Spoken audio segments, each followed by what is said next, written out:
A man walks into a nightclub in Orlando, Florida, and opens fire. And 37 people die. Stories continue to come forth weekly of young African American men being killed unarmed. Police officers are killed sitting in their cars. And in Dallas, 5 were randomly shot dead by a sniper. A man drives a truck into a crowd of people celebrating a civic French holiday with 84 dead, 25 on life support. Like Martha in the gospel today, we are tempted too, most likely, to be anxious about many things. What do we do with all this violence, this destruction, this hatred? I read an article this week, and the point of it, I think, was spot on. The Catholic Church is well positioned to help heal the sickness in our world. When we think about all the things mentioned there at the beginning of this homily, we need to recognize that we are well positioned to be a voice that can provide healing and a path forward. Why is the church well positioned? Why are we in a position to offer to the world a path forward out of insanity and madness? The reason is that the Catholic Church has been reflecting for 2,000 years on what it means to not just live in a personal relationship with Jesus, but also what that relationship looks like lived out in community, which is much harder to do, and much harder to think about, and much harder to write eloquently or to provide a path forward about. If you take all the people who say, I have a personal relationship with Jesus, and you survey them and ask them, well, then what does a just society look like when you talk to Jesus in your personal relationship? You'll get 1,000 different answers. It is very easy to throw around generic words like tolerance, justice, love, harmony, hope. But what do they mean lived out?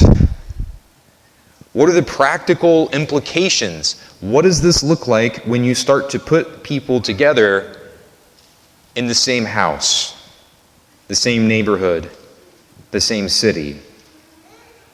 Because the mother holding her dead son in Nice, France, doesn't want to hear generic and flowery language. She wants to hear what our actual path forward out of this madness looks like. And so a gem of the Catholic Church, I was blessed, and I mentioned it a few weeks ago, I was blessed to have to teach it for 2 years to high school seniors. If you want to learn something, try and teach it to high school seniors. It's the body of Catholic social teaching. I've showed it to you before, but it sometimes just helps to have a visual. This is about 530 pages of documents, statements from saints and popes and theologians and very simple people who spent their lives in prayer. What this is a collection of things that the church has said over 2,000 years. This is how we live together. This is what it looks like. It's 530 pages because living together is complicated. It's not easy. You can have a personal relationship with Jesus, but that doesn't mean that you're necessarily going to know exactly how to tolerate or deal with your neighbor. Catholic social teaching is a gem of our church. And it is something that we need to become very familiar with, and I hope that we all continue to reflect on the things that are in here. The foundational principle, and this is the whole point, if you don't have time, at least this week, to read 530 pages, know that everything in here rests on a simple principle. And the church says in here, and all the people that contribute to this, and all the great minds and holy people, for 2,000 years agree that this rests on one principle. The way that we live in community with each other is that we recognize that every single human being has dignity. Because of one simple fact: we are made in the image and likeness of God. It's found in the very beginning of the Bible, and it continues all the way through. It means something to be a human being. We are made in the image and likeness of God, and that changes everything. Everything in here flows from that principle. If you think of geometry in high school, there's a whole textbook of stuff that flows from 5 sentences. One of those being, for example, one of the foundational principles: 2 lines can't intersect that are parallel. And everything else flows from that, right? Everything in here flows from one principle: that human beings are made in the image and likeness of God, and so therefore deserve special dignity. Everything else that flows from that in here, all other 530 pages, flows from that principle. And so, some of these other principles that follow, that are written about very beautifully in our Catholic social teaching, because human beings have dignity, are, for example, church writes, and many saints have written about the importance of work. Allowing every human person to have the opportunity to work. Why? Because God worked for 6 days and rested on the 7th. And so we find dignity in work. It's not something you say just if you want to run for president. It's important that we provide opportunities for people to work. It says in here, another principle that flows from the first principle, that we all have dignity, that racism is always wrong. Always. Why? It's easy to say racism is always wrong, but when someone asks you the why, that changes from person to person. But we believe that it's because every single person has dignity, because they're made in the image and likeness of God. That's why racism is always wrong. In here, it talks about chapters devoted to we must protect the environment. Why? Because every human person has dignity, and when we trash the environment, it infects particular people, particularly the poor, as Pope Francis noted most recently, and it also harms the future generations that will come after us, and they have dignity. It's easy to run around with a bumper sticker that says, "Save the trees." It's a lot harder when someone asks why, but the Catholic Church has been saying why for 2,000 years. In here, it talks about militaries and police are needed at times. Why? Because every single person has dignity, and they are made in the image and likeness of God, and sometimes we have to protect the dignity of every human person from evil. The Catholic Church has in here something that no one else talks about, which is called just war theory. And many people turn to the Catholic Church, particularly in times where conflict is brewing or underneath the surface. And then people turn to the church, and suddenly it's no longer enough to simply have a relationship, a personal relationship with Jesus Christ. People are also curious, what does the church say about this? In here, another implication that is written about: terrorism is always and everywhere wrong and evil. Why? Because human beings have dignity, and non-combatants have dignity. And so to murder them senselessly has always been, in the Catholic tradition, considered a grave evil. Abortion and destroying human embryos, always wrong. Why? Because those embryos and human beings in the womb have dignity. It flows from that. Killing the elderly or letting them kill themselves is wrong. Why? Because they have dignity. And we have the same dignity when we are older and can't be as productive or useful to our bosses as we did when we were young and able to do cartwheels. We are made in the image and likeness of God, and that doesn't change with our age or our productivity or our usefulness. And there are countless other principles written about in here by our saints and popes and the church and holy people. Doing things locally at whatever, as the lowest level possible. solidarity with one another, working for the common good, the universal destination of all goods, protecting the family and marriage as institutions of a just society. Here's the point. If you build a society on any other principle besides the dignity of the human person, I will show you, and the church will be able to show you, many examples of madness, insanity. What are the implications for us then, and how does this tie into our readings today? The psalm says this. It begins by saying, a person who does justice lives in the presence of the Lord. Does justice is an interesting phrase. We often think of justice as a thing that is simply there, it's either just or unjust. The psalm talks about those who do justice. So it's an activity.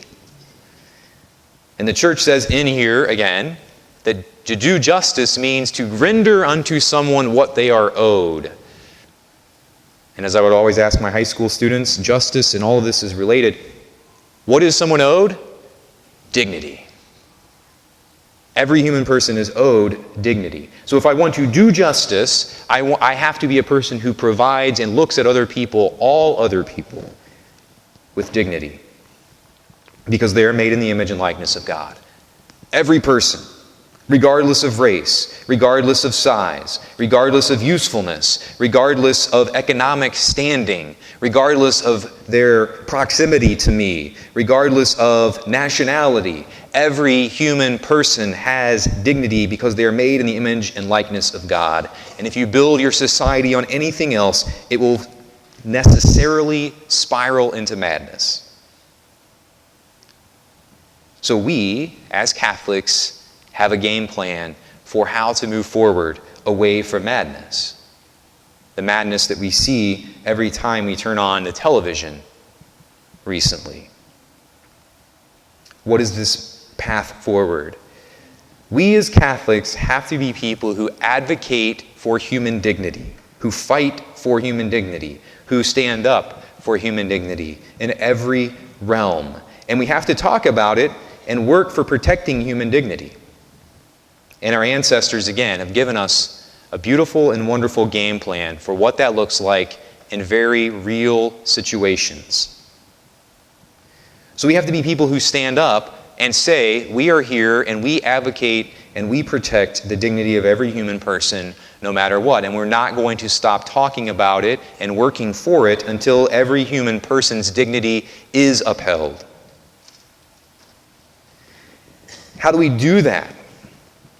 One of the things we've provided a beautiful example in the first reading. It talks about how the person is in their home, sitting in the tent, sees some strangers walking by. If that story were written today, if that was written in our own time, it would probably say, Abraham looked through the window and was very cautious and wanted to see if that person was a criminal or of a certain race or whatever.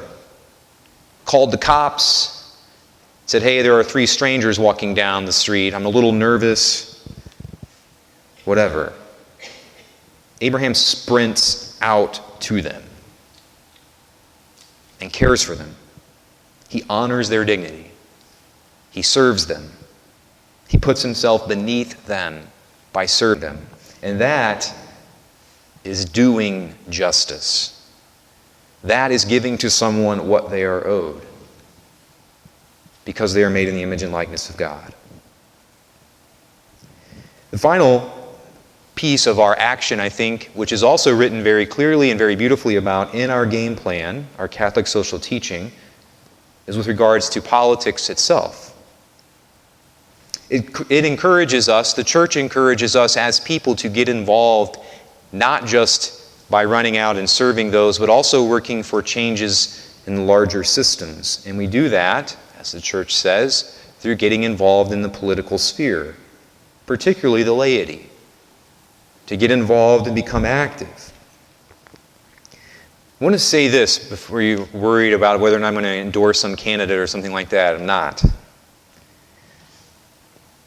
But what is clear is this, and this is what I would invite us to think about, particularly in this political time where we are thinking about candidates and the discussions are going at work and on the radio and so forth. Our Catholic ability to heal the madness of the world will be reduced to nothing. Nothing. If Catholics, when we enter political engagement and work for change, emphasize some of these things over others. We do that so often. Political parties throughout the world take some of these and say that those are more important than others. Some ways of respecting human dignity are more important than other ways of honoring or respecting human dignity. And the Church says, negative. Human dignity cannot be compromised. Any way that disrespects or dishonors the dignity of the human person has got to go, or your society will fall into madness. So when we work for political change, if we too set aside some of these things and say that other ways of honoring human dignity are more important, we will be exposed and our witness will be reduced to being nothing more than a fraud. The path forward for our nation is found in our Catholic social teaching. The path forward for our world is found in our Catholic social teaching. And our call by the Church is to be people who work to protect the dignity of every human person and to go to others and wash their feet and serve them and honor and recognize their dignity as those made in the image and likeness of God, which is exactly what Christ did the night before he died. May our witness to the dignity of the human person be authentic and guided by our faith, not by a political party platform.